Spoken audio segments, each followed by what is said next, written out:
This one begins with a painting of a crow. I started this after finishing with all the plein air events and social get-togethers, and before I was about to head out on a week of camping.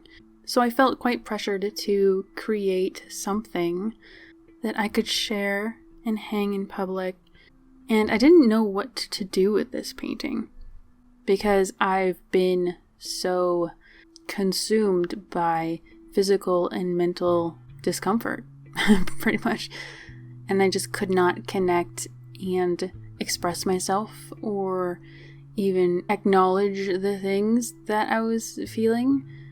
I was just going through the motions, making generic animal art while sinking in the guilt of doing all these fun art events and things when I was really functioning so poorly in every other aspect.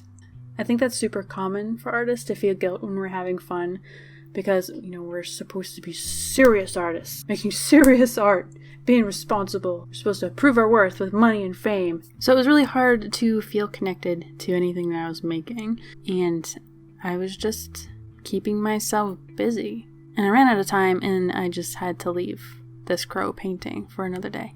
I was reading some blog posts on Tara Lever's website, and she tends to personify the negative things that we go through, the negative thoughts, as literal demons, a more visual impact to it.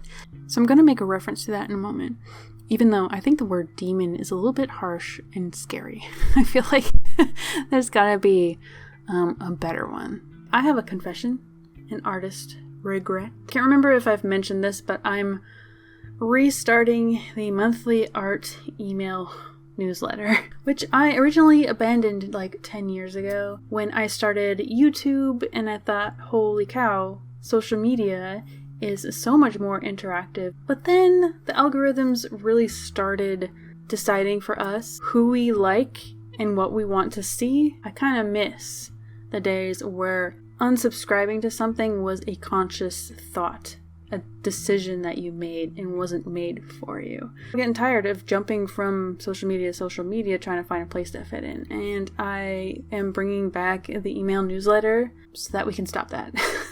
I'm just telling you that because I wanted to read from my first newsletter because it took me way too long to write because of how I was struggling so much creatively, and two, because I think it just says everything that I want to say right now.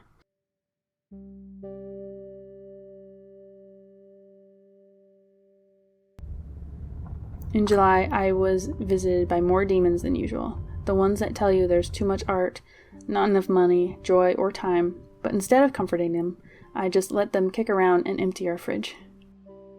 I distracted myself by doubling my gig work hours for half the pay, binging Grey's Anatomy, which is pretty good, reading books, sewing calendars, literally anything other than attending my thoughts.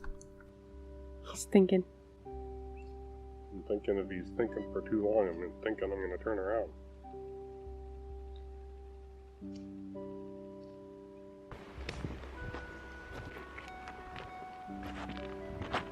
We heard a ruckus last night, like a tree was falling. And there's definitely a tree missing.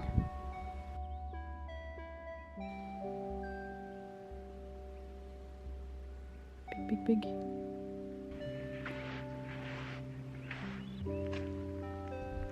Used to be a rail bridge.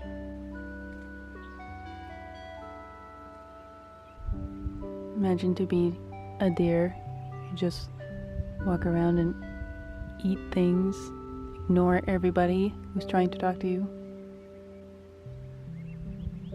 Hello? Usually, I use our annual camping trip as a personal art retreat, challenging myself to complete an art project, such as writing a story or filling a sketchbook. But this year, I didn't feel like drawing anything at all. I forced myself to sketch the usual birds, but what I became really interested in were abandoned still objects like broken trestles, dead cars, and piles of yard clutter overgrown with wildflowers. I didn't consider why until I got the chance to chat with my cousin over an iced coffee. From her outside perspective, my little life was something interesting that was doing well. While me, shoulders deep in these demons, I could only see it as something tenuous and scary. But we can both be right.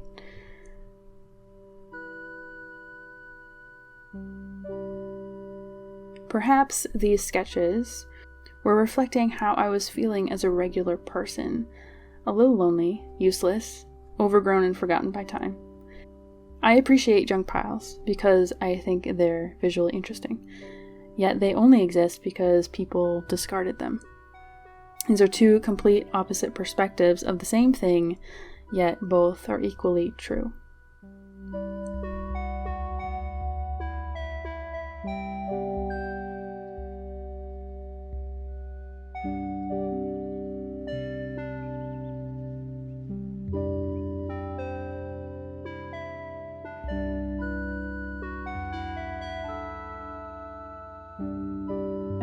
Tree leaf like this.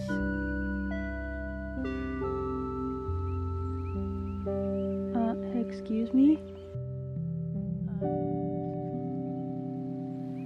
Hello?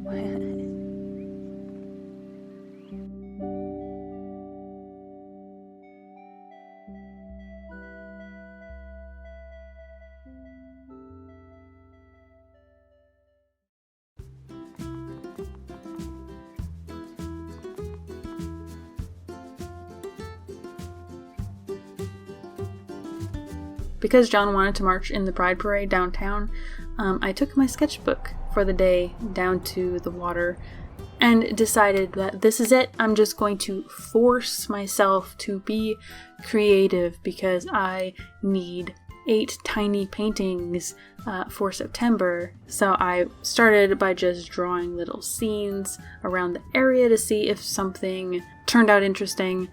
And I realized that I'm still going through the motions here, because my goal is to make tiny little paintings that maybe people would want to buy, and the most popular thing is either local locations or crows, because people really love crows. So I realized that I'm still kind of like being driven by an external thing.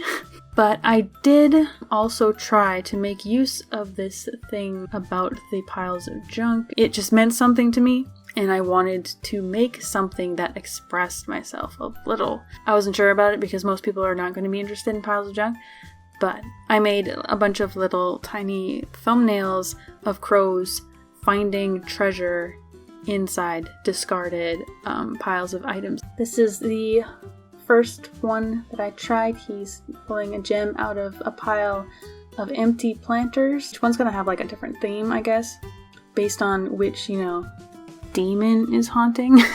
I tried to strike a balance between like really expressing myself, but not in a way that brings me down. I'm focusing on the silver lining, I guess. And so, of course, I had to return back to the original crow painting that I had left. The background was going to be silhouettes of antique items that either are broken, abandoned, lost, unwanted. Because it really doesn't matter what it is, somebody is always going to be like rummaging around in there, thinking it's treasure. So that's how I was able to finish this one called Treasure Hunter.